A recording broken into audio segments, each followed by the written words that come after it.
Bom dia! Hoje a gente vai falar sobre o corpo negro.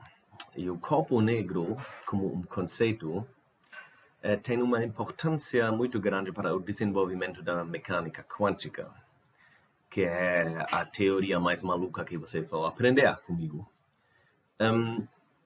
Mas, então, normalmente, alunos têm um pouco de dificuldade realmente entender o conceito de corpo negro. Porque o corpo negro, basicamente, é para a mecânica quântica, o que é inconsistência da mecânica de Galileu e do eletromagnetismo é para a relatividade. Então, para entender a necessidade de introduzir a mecânica quântica, precisa de entender um pouquinho o corpo negro. Então, para começar como o corpo negro, a gente tem que começar a entender o que é radiação térmica. Isso vai ser o primeiro passo. Então, radiação térmica é algo que a maioria de vocês deve conhecer, né? Se vocês olham aqui, isso é algum tipo de fábrica onde eles produzem essas rodas aqui e eles são feitos de algum metal, provavelmente. E olhando para a cor, vocês provavelmente têm uma ideia de qual dessas rodas é a roda mais quente. É essa, né? Isso é a roda mais quente, porque essa radia muito, ok? E essa provavelmente ainda é muito quente, porque metal também, quando só tem cor um pouco de vermelho, já é tão quente que não dá mais para tocar, mas isso aqui é quente de verdade. Então, esse tipo de radiação aqui, que a gente consegue ver, é radiação térmica. Um outro exemplo para a radiação térmica é a luz de uma vela, né? Vocês talvez sabem que as cores de uma vela têm algo a ver com a temperatura dela. Agora, no caso de uma vela, a situação é um pouco diferente, porque vocês têm moléculas no ar, e essas moléculas fazem reações químicas, e vocês devem saber da química, que reações químicas com certos reagentes podem criar cores diferentes, mas ainda o ar é feito da mesma coisa, aqui tanto como aqui, e vocês conseguem ver que tem cores diferentes aqui. Radiação térmica não sempre é visível, né? Normalmente, radiação térmica não é. Por exemplo, eu crio radiação térmica, porque eu tenho 36 graus, se você tem 36 graus, isso é mais quente do que aqui em volta. No Rio de Janeiro, às vezes não é mais quente, mas geralmente a gente é um pouco mais quente do que tudo em volta da gente. Então, a gente precisaria óculos de infravermelho ou algum tipo de detector de radiação infravermelho para ver a radiação térmica de um corpo humano. A radiação que a gente consegue ver, geralmente, é a radiação de coisas, né? Olha aqui, isso aqui é um copo vermelho, principalmente vermelho. E isso significa que a radiação externa do Sol ou de uma outra fonte é parcialmente refletido e parcialmente absorvido, né? Então, por exemplo, no caso da Brie, aqui tem uma foto da Brie, né? A Brie tem duas cores diferentes, cor de marrom-mel e cor branco aqui. Então, onde que ela tem cor branco, toda luz externa, basicamente toda luz externa, é refletida, né? Ela não vira um espelho, porque a luz é difusa, mas é refletida. Enquanto aqui, toda a luz é absorvida, com a exceção das frequências da luz que criam uma frequência de marrom-mel. Então, quando um corpo tem um certo cor, ele tem essa cor porque todas as frequências que não são dessas cores, dessa cor que ele tem, são absorvidas. E todos vocês sabem que, na prática, isso provavelmente já deu para observar. Por exemplo, se você tem um Mercedes preto, esse Mercedes vai ficar mais quente no sol do que se você tem um Mercedes branco. Porque simplesmente mais radiação do sol vai ser absorvido. E quando esse carro está quente, esse carro vai agora ainda criar radiação térmica.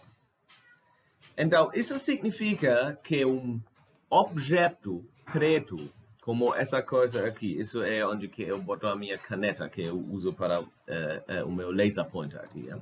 Se eu tenho essa caixa aqui, essa caixa é preta, isso significa que numa boa aproximação, quando eu vejo ela, eu quase não consigo ver muita radiação refletida. Eu consigo, mas não tanto como, por exemplo, no objeto branco.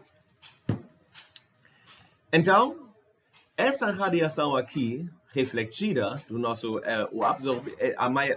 a maior parte da radiação vai ser absorvida. Né? Então, essa coisa aqui fica quente porque radiação térmica entra. E agora, ainda, vocês podem imaginar que um corpo não simplesmente pode absorver energia e mais energia e mais energia. Nesse caso, esse produto aqui deve ficar quente para caramba. Também tem que radiar energia, emitir energia.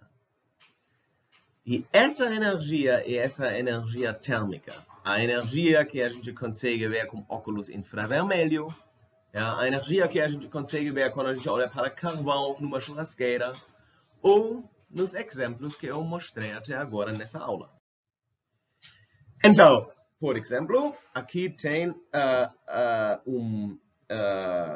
uma rua, né? E essa rua está cheia de carros, e olha como os carros produzem radiação térmica. Esse carro aqui provavelmente está parado já faz algum tempo, porque cria pouco radiação térmica, e isso aqui, essa radiação provavelmente é só radiação refletida das luzes, né? Porque as luzes têm espelhos e eles refletem toda a radiação, então incluindo a radiação infravermelho chegando do sol. E talvez aqui temos alguns carros que nem conseguimos ver bem, quem sabe, porque eles não criam radiação térmica. Então, corpos quentes criam radiação térmica. Agora, isso inclui as lâmpadas, normalmente. Então, por exemplo, se você tem uma lâmpada antiga na sua casa, ela vai criar radiação térmica. Agora, essas fontes de luz artificiais modernas, eles não viram quentes, né? E como LEDs, eles funcionam diferente, eles criam outro tipo de radiação. Mas um monte de objetos, um monte de lâmpadas antigas, né? Eles criam radiação térmica. A radiação de uma vela é o espectro da radiação térmica. Então, a radiação é parcialmente refletida por corpos que podemos ver. Qual radiação é refletida determina a cor desse corpo. Então, o que determina a cor da radiação térmica? Esta radiação aqui, é óbvio que ela é naturalmente algo diferente da cor da minha gata Brr, que é a cor refletida. Brr. Ela está tendo as suas minutos malucos. Todo mundo que tem gato sabe como que ela anda assim, correndo. Tá bom. O que determina a cor da radiação térmica, então? O que determina essa cor aqui? A gente sabe, por exemplo, vamos dizer, isso aqui é algum metal preto. A gente não sabe qual metal é. A gente sabe que essa cor não é radiação refletida, é uma entidade diferente na física e queremos entender essa radiação. Então, vamos começar assim. Radiação, que são ondas eletromagnéticas, é produzida por cargas aceleradas. Né? Isso a gente sabe. Ok? Radiação é produzida por cargas aceleradas, incluindo, de uma certa maneira, a cor quando é refletida do pelo da branca. A cor percebida pelo olho é determinada por uma superposição de luz de frequências diferentes, né? Então, se você tem um pouco de vermelho, um espectro de vermelho, um pouco de verde, vai sair alguma cor. Se você tem todas as cores, vai ser branca, branca, e assim você pode ter cores diferentes. Isso significa que as cargas em corpos quentes produzem radiação seguindo uma distribuição da intensidade independência de frequência ômega. Né? Então, pelo fato que corpos quentes têm uma certa cor, a gente pode assumir que essa cor é criada por cargas aceleradas e deceleradas dentro do material. Então, qual é essa distribuição? E ela é universal? Então, a gente quer basicamente, para ficar claro aqui, a gente quer ter, tipo, normalmente, você vai ter agora uma distribuição de energias U, vamos dizer, ou de frequências, a distribuição de intensidades ou energias da radiação, independência de ômega ou de lambda, que é a mesma coisa, né? A gente pode anotar tudo em termos de lambda, do comprimento de onda ou da frequência, mas a gente assume que existe uma distribuição I para a intensidade de ômega. O U, a gente diz normalmente U, porque U minúsculo geralmente é a densidade de energia. Mas, no fim, não interessa se a gente chama isso U ou I.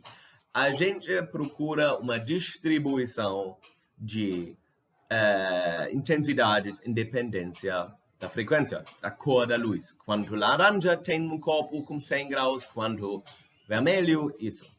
Então, e a outra pergunta é se essa radiação é universal. E o que significa isso? O que significa que é universal? Universal significaria, nesse caso, que a radiação só depende da temperatura e nada mais. Ok? Se a radiação térmica só depende da temperatura, ela é universal. O corpo pode ser qualquer.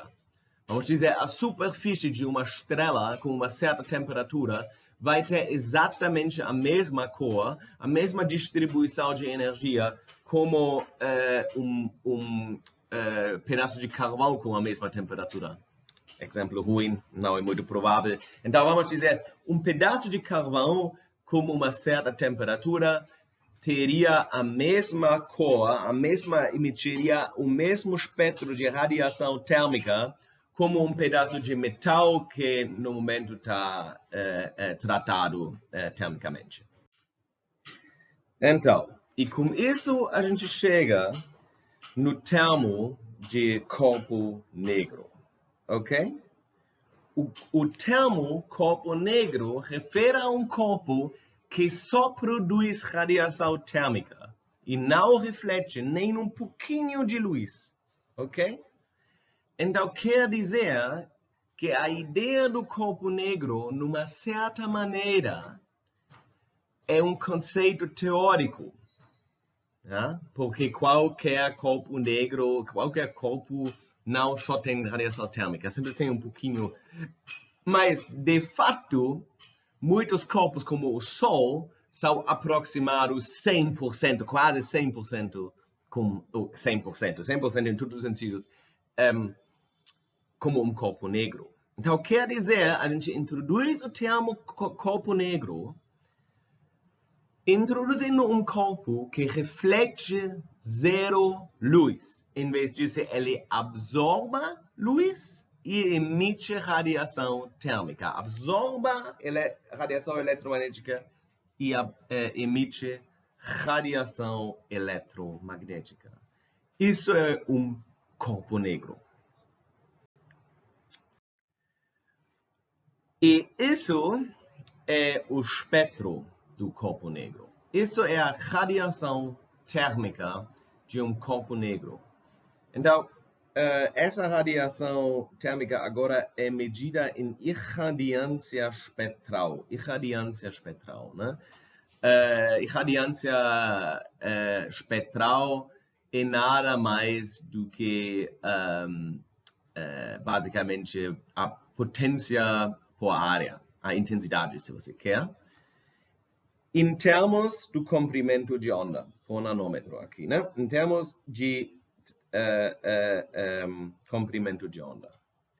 Agora, vocês conseguem ver, isso aqui são curvas que você pode medir, ok? Se você tem um corpo de 7.000 Kelvin, tem alguns corpos cosmológicos que têm 7.000 Kelvin, a gente vai ver um espectro de energia como isso aqui. Isso significa que tem muita radiação violeta, com 400 nanômetros, e tem radiação até aqui no infravermelho, na ultravioleta, e tem muita radiação no infravermelho.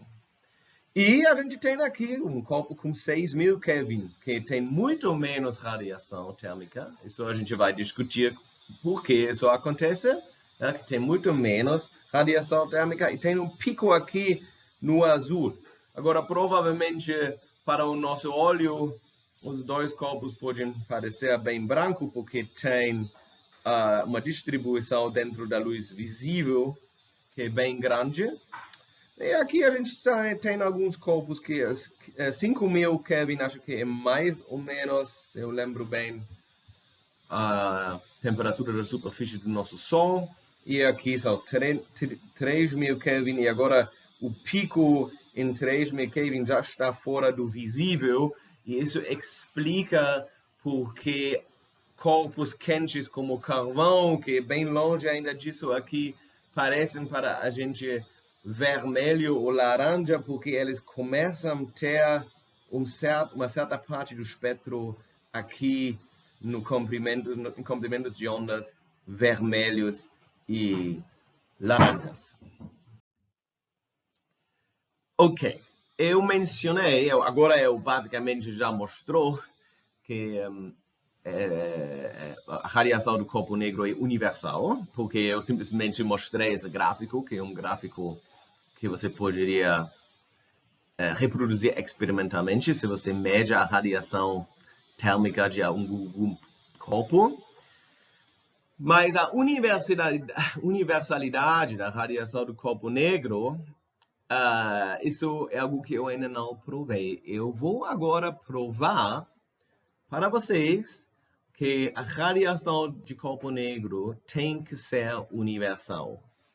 E a gente vai precisar essa prova bem mais adiante, né, nessa aula e nas aulas que vêm. Isso é uma prova extremamente elegante. Vocês são nanotecnologistas. Isso significa que vocês, infelizmente, pelo menos não no nosso campus, só encontram a termodinâmica de uma maneira profunda quando vocês entram na física estatística. Se vocês fazem, vocês não precisam fazer. Mas então, vamos lá.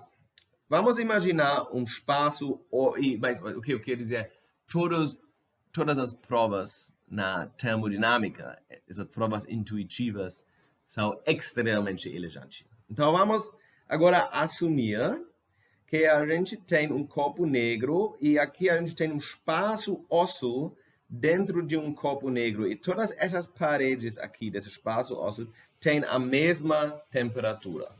Isso significa que você tem aqui dentro radiação térmica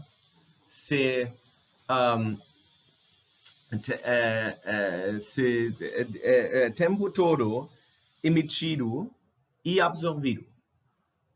E isso é a primeira coisa que a gente já aprendeu aqui. Se você emite radiação no equilíbrio térmico, você tem que absorver exatamente essa radiação.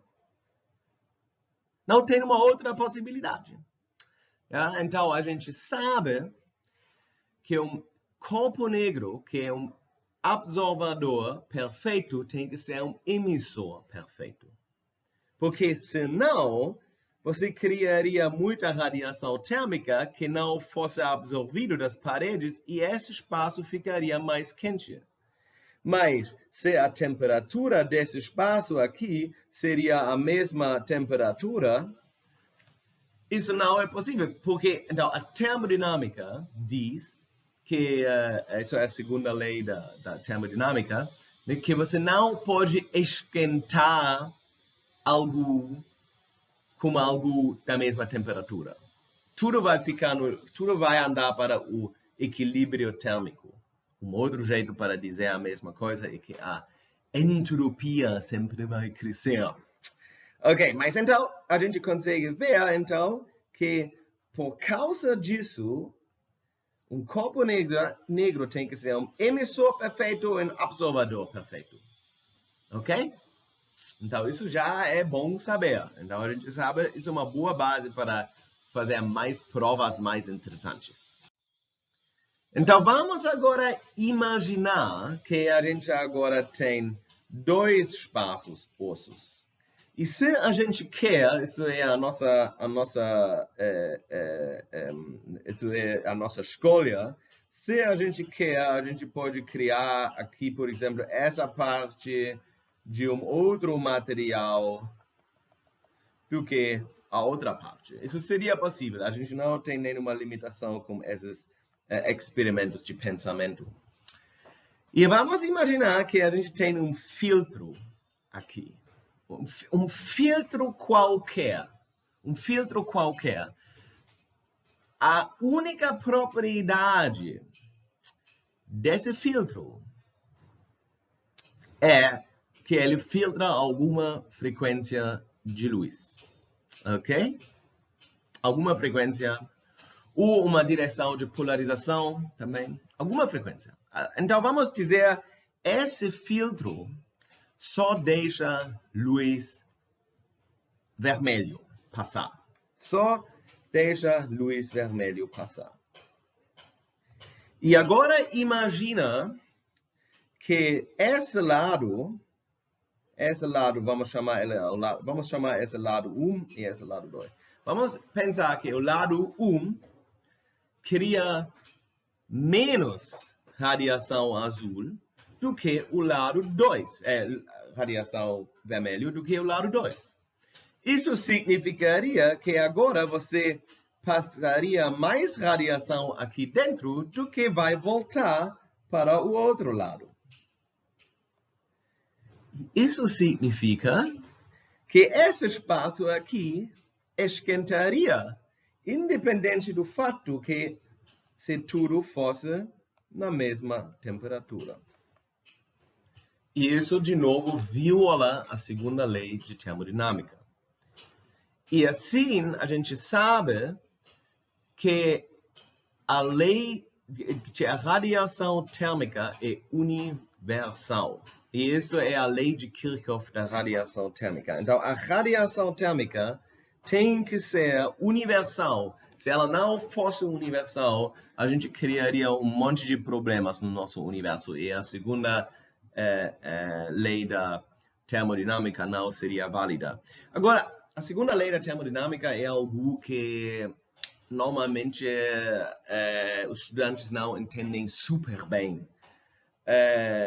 Que faz muito sentido, porque é algo meio complicado. Mas vocês devem saber que a segunda lei da termodinâmica é muito fundamental. Na verdade, você pode deduzir a segunda lei da termodinâmica sem só com a base da mecânica. Né? Você não precisa muita coisa. Isso se vocês decidem fazer em fase física, vocês vão fazer isso na mecânica estatística. Uau! Uau! Então isso é realmente fantástico. A gente agora sabe que a radiação do corpo negro é universal. Ja? E a gente conhece o espectro. E agora tudo que a gente tem que fazer é entender esse espectro. Né? Teoricamente, a gente deve ser capaz, com física que a gente conhece, deduzir o espectro do corpo negro. E antes de fazer isso, a gente vai brincar um pouquinho com algumas leis da radiação térmica que são extremamente legais e que determinam a nossa vida. Então, certos corpos são mais negros do que outros. Olhem aqui. Isso aqui é o mesmo objeto. Uma vez, esse objeto é pintado com alguma... Na verdade, isso é o material mais negro que existe no mundo. E uma vez, basicamente reflete luz não difuso. Yeah? Aqui vocês conseguem ver um cara com uma dessas cobertas de primeira ajuda. Né? Então, vocês conseguem ver aqui que existem razões por que corpos são assim, por exemplo, ou assim. Por exemplo, esse cara aqui, ele cria radiação térmica. E você quer que a radiação... Vamos dizer que ele tinha um acidente muito ruim, né? Ele não parece tão infeliz, mas vamos assumir que isso aconteceu. E essa coberta aqui vai refletir a radiação térmica dele e assim ele não vai ficar com frio. Ele não, por exemplo, se tem um fogo no lado dele, porque o carro dele começou a pegar fogo, ele não vai sentir essa radiação térmica terrível. Ok? Então, isso já fica claro, né? Então, a gente tem agora superfícies diferentes, criam outros tipos de radiação, refletem mais, refletem menos, são mais como um corpo negro ou são menos como um corpo negro. Quando você tem uma superfície espelhada, isso é menos, isso é o contrário de um corpo negro, basicamente. Então, vamos começar agora a descrever o espectro quantitativamente. E o primeiro passo é que a gente vai descrever a radiação total produzida. A radiação total não seria agora realmente a nossa, não seria a nossa distribuição espectral, não a nossa spectral irradiance, né, irradiância espectral. Em vez disso, seria basicamente a área embaixo da curva, né? A radiação total. Quanta radiação a gente vai criar em qual temperatura? Então, dá para deduzir e medir a lei de Stefan Boltzmann. Então, isso significa, a lei de Stefan Boltzmann diz que a densidade energética U, né, U seria a densidade de energia. Você pode escrever agora também que fosse a intensidade ou qualquer outra coisa, são todos proporcionais. A densidade de energia anda com T elevado 4. Ok? A densidade de energia irradiada é proporcional a T elevado 4. Então, a gente não vai deduzir essa lei. E tem uma razão para isso. Porque para deduzir essa lei, você precisa um pouquinho de termodinâmica. O que é um pouco chato é que se a gente deduz essa lei, vocês vão ficar extremamente confusos, porque eu tenho que introduzir tantas coisas que vocês escutaram a última vez na Física 2, ou que vocês nem sabem, eu tenho que dizer, agora vocês têm que aceitar isso, aqui como eu morro, né? Não é uma boa ideia. A gente vai, em vez disso, simplesmente dizer, é possível deduzir essa lei. E isso significa, agora, se você tem um corpo negro com a dobra de temperatura, tem 16 vezes a potência irradiada, né? Então, importante é, para todos esses cálculos, a gente sempre tem que pegar a temperatura em Kelvin, né? Porque se você tivesse em graus Celsius, seria um problema. Porque essa escala não é absoluta, né? Ok, então vamos fazer um exemplo aqui. Só para dizer, antes de fazer esse exemplo, esse sinal de proporcionalidade a gente usa aqui agora, ok? Na verdade, seria possível escrever isso também de uma maneira exata. Então, a intensidade por área radiada, né? A intensidade irradiada por área é igual a sigma vezes T elevado a 4, e sigma é a constante de Stefan Boltzmann. Eu não tenho o valor aqui da cabeça, vocês conseguem ver ele online, constante de Stefan Boltzmann, lei de Stefan Boltzmann. Então, para um corpo negro, essa lei realmente tem um valor certo. Agora, na prática, na maioria dos casos, você usa só o fato que U é proporcional, ou a intensidade é proporcional a T elevado a 4, mas dá para resolver problemas também de uma maneira exata se você tem um corpo negro muito bom. Então, considere que um pouquinho, é só para dizer mais uma coisa, porque a gente normalmente, uma das razões porque a gente normalmente não calcula valores exatos é que aqui tem a área. E se você tem uma área muito, muito plana, a radiação térmica que sai dá para quantificar bem, mas se você, por exemplo, tem uma superfície um pouco mais, como vocês dizem, sabe, não completamente plana, mas assim, no nível molecular, as coisas ficam um pouco mais difíceis. Se a gente, no momento, tivesse aulas presenciais, eu mostraria isso num experimento, que se vocês me lembram, eu boto esse experimento na descrição de vídeo. Agora, depois da gravação, eu provavelmente vou ter me esquecido, porque essa aula é muito longa. Então,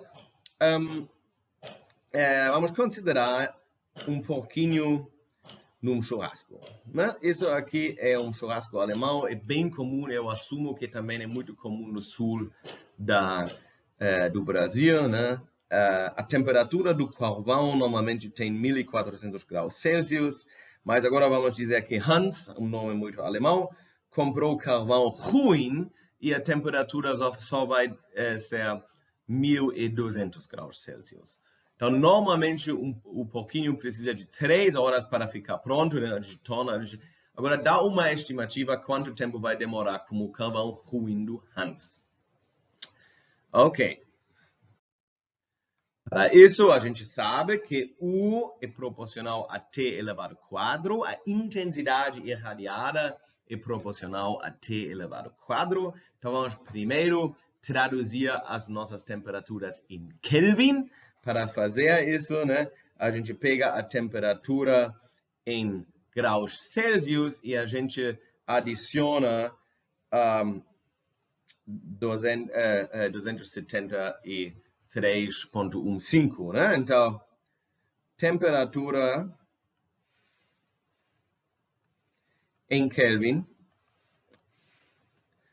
é igual temperatura em graus Celsius mais 273,15.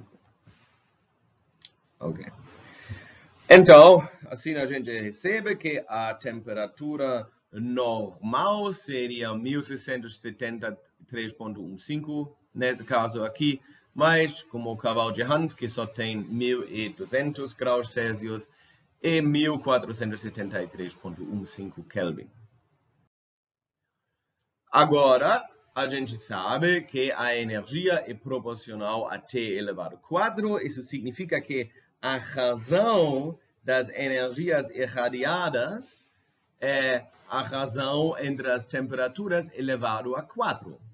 E as temperaturas a gente tem aqui. Se vocês calculam isso aqui, vocês botam 1473,15 Kelvin elevado ao quadrado dividido por 1673,15 Kelvin elevado ao quadrado é igual a 0,6. Ok?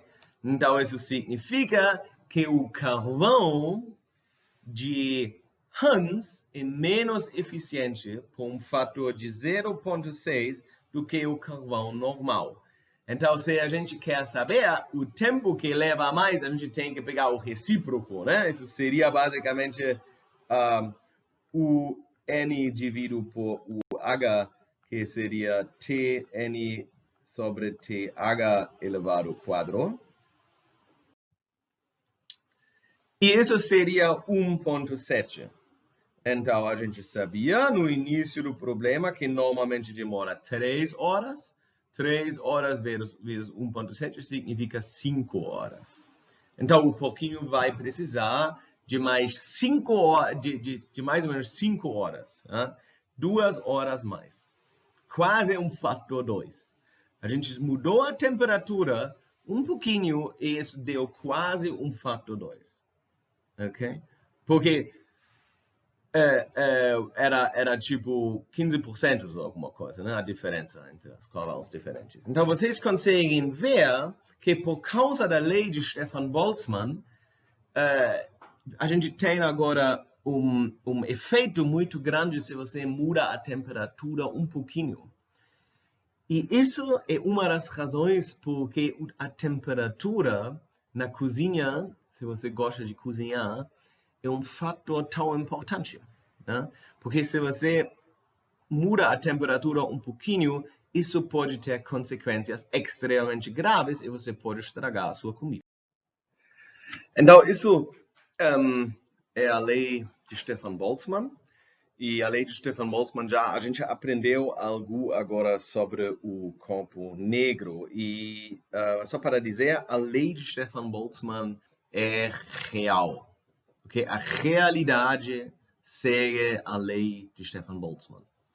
No início eu falei que o corpo negro é um problema que vai levar a gente para a mecânica quântica. Então, não é a intensidade total. A intensidade total a gente consegue deduzir com mecânica clássica. Uma das razões porque a gente pulou a dedução. Agora vamos para uma outra lei que vocês devem conhecer, que é a lei de deslocamento de Wien. A lei de deslocamento de Wien, a gente não... O Wien é um físico alemão, ele não deduziu essa lei. Ele observou e basicamente descreveu.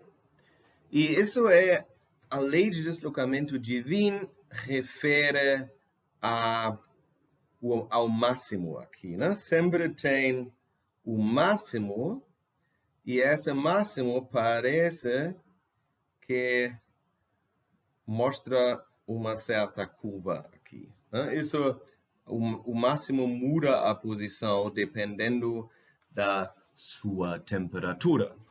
E no fim, o máximo vai te dar muita informação sobre a cor do seu corpo. Né? Esse máximo vai te dar a cor do seu corpo. Ou, por exemplo, quando, a gente vai discutir isso. Então, a lei é o seguinte, lambda max, então lambda max é a posição do máximo de radiação, vezes a temperatura é igual a 0,29 centímetros Kelvin. Isso é a lei de deslocamento divino. Então, essa lei basicamente é responsável pelo fato que a gente associamos certas cores com certas temperaturas, incluindo azul com temperaturas extremamente altas, como numa vela.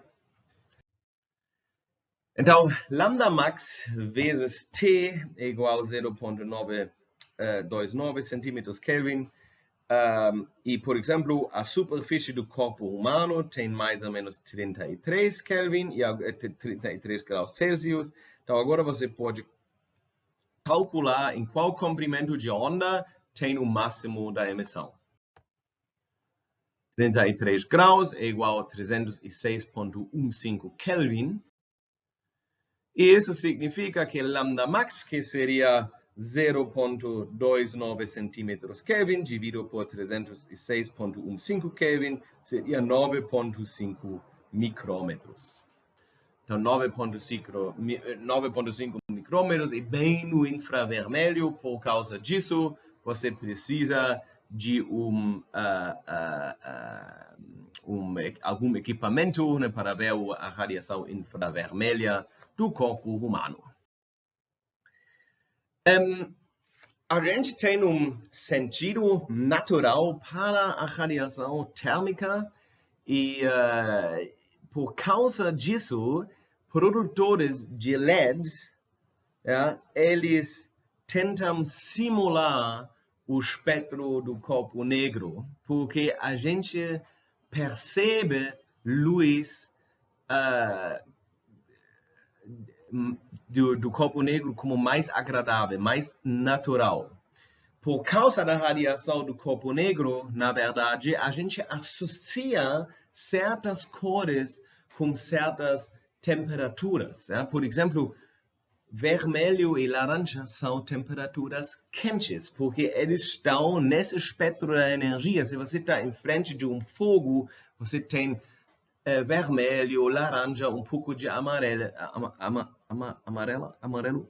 E isso você vai perceber como algo muito agradável, algo quente. Agora, LED é uma coisa que tem nada a ver com isso. Na verdade, o espectro de LED é algo que é criado quando o LED é feito. Então, isso significa, se você tem dimmer em casa, dimmer significa uma dessas coisas que pode regularizar a claridade das suas lâmpadas, e você usa LEDs, a consequência vai ser que você pode ficar mais escuro sem realmente criar uma cor agradável, sem dar esse sentido que você quer quando você baixa a luz pouquinho para fazer o seu quarto mais romântico. Então, a gente tem a situação agora aqui. Imagina que você tem esses light bulbs aqui, né? Agora, esses são de Philips, e Philips é uma empresa que agora quer mostrar nessa imagem como eles criam LEDs muito mais legais, porque enquanto a LED fica mais escuro, também muda a frequência pouquinho e a cor. Então, você recebe uma luz mais quente, mais agradável. Isso é feito com caminhos assim, né? Isso precisa engenheiro técnico para criar LEDs que conseguem fazer isso.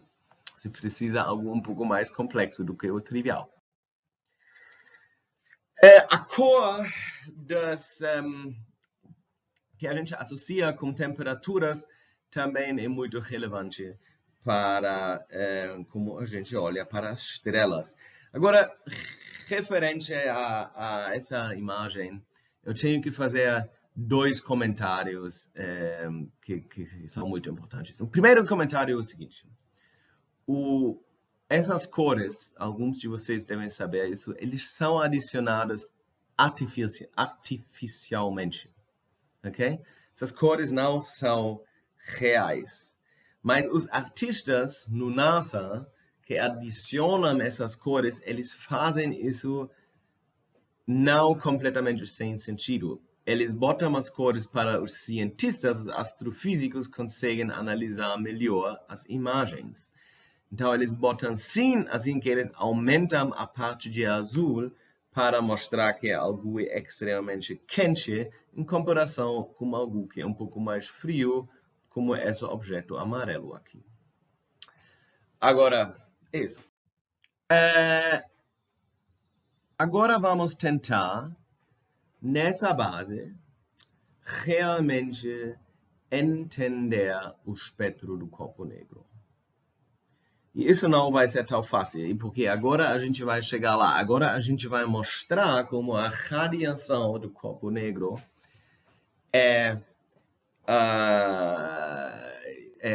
contradiz, basicamente, a física clássica. Né? Ela dá a razão porque a gente tem que introduzir a mecânica quântica. Vamos começar assim. Vamos imaginar que a gente tem um cubo. A gente pode imaginar um corpo negro qualquer, né? Porque a gente aprendeu que a radiação térmica do corpo negro é universal. Então, a gente está livre. A gente pode usar um corpo negro qualquer. Vamos imaginar que a gente tem aqui um cubo, e isso aqui é o comprimento L, e como ele é um cubo, tudo aqui é L. L. E a gente assume a estrutura de dentro do corpo negro pode ser qualquer, porque é um corpo negro, é universal. A gente assume que a gente tem ondas eletromagnéticas lá dentro. E toda a calor vai ser salvado lá dentro como radiação eletromagnética. E a gente sabe como radiação eletromagnética funciona. Por causa disso, a gente sabe que aqui dentro a gente vai ter ondas estacionárias de frequências diferentes. E a gente sabe que essas ondas estacionárias são 3-dimensionais, então eles conseguem vibrar não em todas as direções.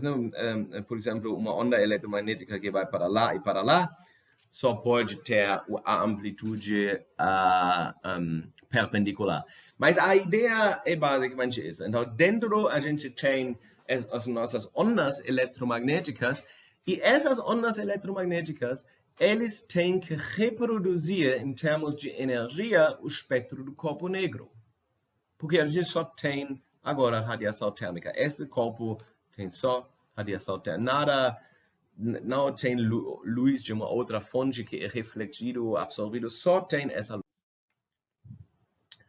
Então, a gente sabe que eu já falei que cada lado do nosso cubo é L, então a gente sabe que essas ondas têm que satisfazer a condição de contorno que lambda é igual 2L sobre M. E M simplesmente sendo o modo, né? O lambda sempre tem que ser 2L dividido por M. E M pode ser 1, 2, 3, 4, 5, 6, né? Então, nesse caso aqui, 1. E nesse caso aqui é 2. E nesse caso aqui é 3. E assim continua. Isso tem que ser 2L em vez de 1L, né? Porque para o modo mais básico, o comprimento de onda seria o dobro do tamanho do nosso cubo L. Então, lambda tem que ser igual a 2L sobre M. Como a relação trivial agora, né? Lambda é igual a C dividido por nu, sendo nu a frequência. Né? Então, isso é basicamente só uma relação que vocês agora já devem conhecer. ja? A gente pode reescrever isso em termos de M igual 2L nu dividido por C. Ok? Isso significa que M quadrada tem que ser 4L quadrada nu quadrada dividido por C quadrada. Ok?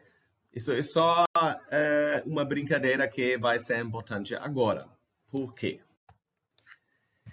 Consideramos agora M quadrada, que seria igual a M quadrada x mais M quadrada y mais M quadrada z. Isso é o Pitágoras. Ok? Então, cada onda, cada cenário tem algum tipo, basicamente, uma esfera de M's que a gente pode imaginar. M quadrado é igual, isso é como uma esfera, né? Se você tem agora uma esfera, e essa esfera seria num gráfico 3D, você tem x, y e z. Nesse caso, a gente teria basicamente qualquer vetor aqui que vai para um certo valor.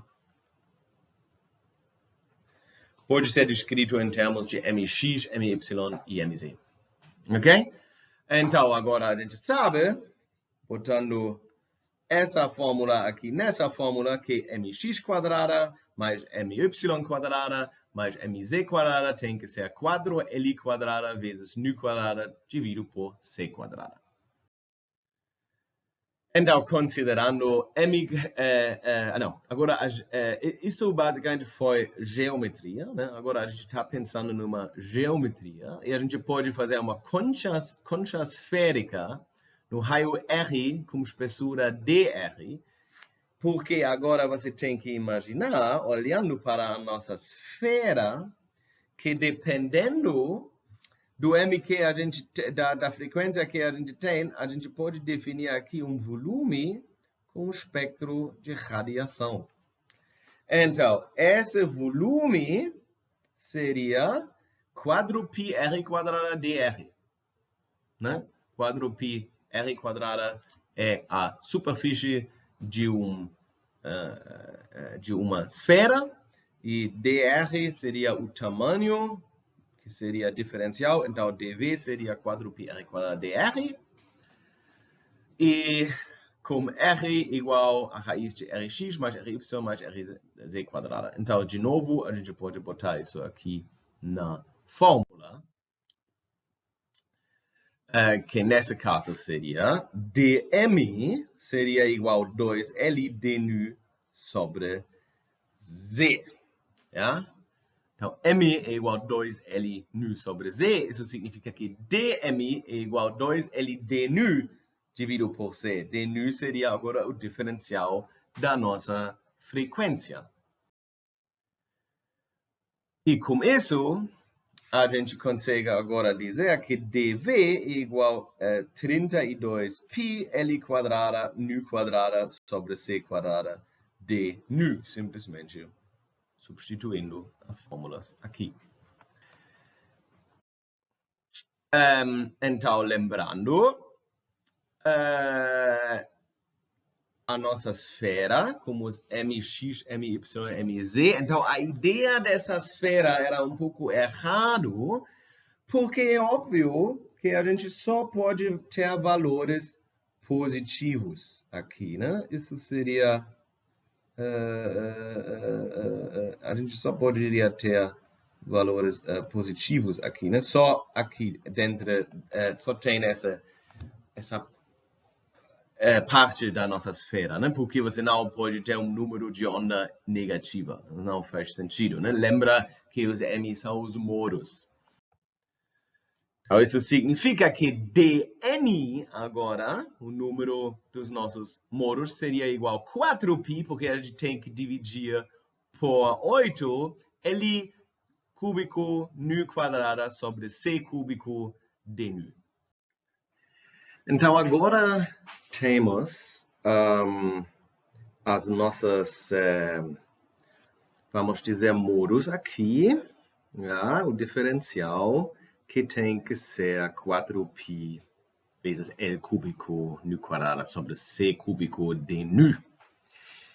E agora a gente assumiu que basicamente dentro a gente tem ondas eletromagnéticas. Ondas eletromagnéticas basicamente são, quando são ondas estacionárias, são osciladores harmônicos. E osciladores harmônicos têm 2 graus de liberdade. Significa, se você tem um oscilador harmônico, esse oscilador harmônico pode vibrar assim, e as pessoas sempre perguntam, então, isso é só 1 grau de liberdade ou não? Não, são 2, porque para cada energia potencial, você pode ter uma outra energia cinética, por causa disso são 2. Então, cada grau de liberdade, e isso é um resultado da física estatística, mas vocês têm isso também em outras disciplinas, é 1/2 kBt, com Kb sendo a constante de Boltzmann, e T a temperatura. E assim, a gente sabe, se a gente quer saber a energia por frequência, que vai dar a nossa densidade espectral, a gente tem kBt dn sobre dnu, dn a gente conhece, e temos escrito aqui. Agora falta mais um detalhe, e isso é que a gente tem 2 direções de polarização, né? Uma onda eletromagnética pode vibrar assim ou assim. Então aqui temos que adicionar mais um fator 2. E agora a gente sabe que a energia, a densidade espectral derivada por nu tem que ser 8π kBt nu quadrada sobre C cúbico. Ok, então isso daria para plotar simplesmente, né? Isso se chama a lei de Rayleigh-Jeans. E aqui você consegue ver uma consequência meio lógica que para frequências muito altas ou para lambda indo para 0, você vai ter aqui uma divergência andando para frequências pequenas. Então, a curva preta aqui é a curva real, né? A curva vermelha aqui tem escrito Wien. Isso não é a curva de deslocamento de Wien. Isso é a curva que tem a ver com o fato que o físico Wien também desenvolveu uma curva fenomenológica do corpo negro que não tem uma base na física.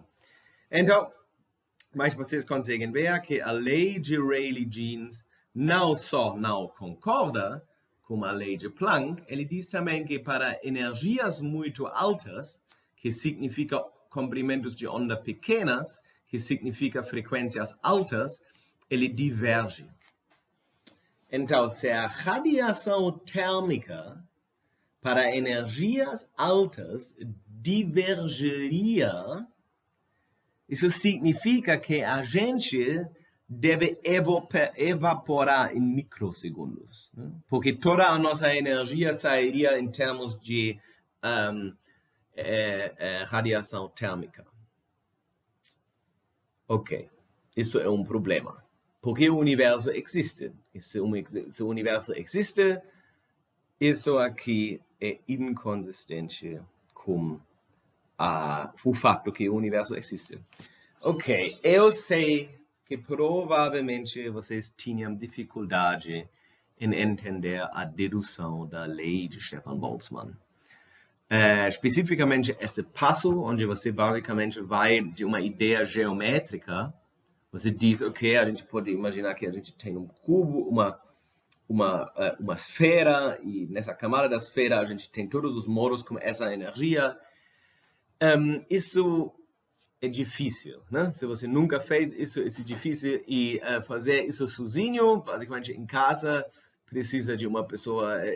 Eu tenho certeza que Rayleigh e Jeans não desenvolveram isso em pouco tempo. Mas, primeiro, eu espero que vocês entenderam que dá para entender a dedução da lei de Rayleigh-Jeans. É possível, teoricamente. E eu tenho certeza, se vocês botam muita energia nisso, vocês vão entender. Ok? Segundo, não existe uma aproximação nessa dedução. Existe nada que cria problemas. E isso significa que essa curva deve ser a curva real, mas ela não é. O fenômeno que isso diverge para comprimentos de ondas pequenas se chama o catástrofe ultravioleta. E agora vamos voltar para Newton e Huygens, ok? A gente aprendeu que a radiação do corpo negro não pode ser facilmente descrita com física clássica. E a gente tinha aprendido antes nessa disciplina que Newton pensava que luz foi feito de partículas, enquanto Huygens pensava que luz foi feito de ondas, se luz fosse uma onda. Então, isso foi resolvido. Depois do experimento de Thomas Young, em 1801, que eu mostrei para vocês, o famoso experimento de fenda dupla, essa pergunta foi resolvida. Mas agora a gente tem que lembrar que isso aqui basicamente mostra uma prova para ser que a luz é uma onda. O nosso padrão de interferência. Então, a gente pode dizer que no fim do século XIX, a batalha devido à natureza da luz já foi completamente decidida muito tempo atrás. Ninguém duvidou que luz é uma onda. Então, o jovem Max Planck decidiu, olhando para a curva da radiação do corpo negro e para a catástrofe ultravioleta. Que leis existem em pacotes quantizados, né? Então, tinha um problema e Max Planck falou, talvez dá para resolver, assumindo que luz existe em termos de pacotes de energia, em termos de partículas. Isso aqui não é álcool, isso é café gelado. Então,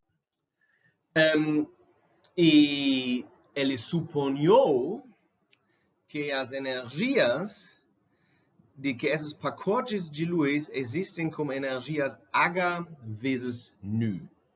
E H é uma constante. Isso é a constante de Planck.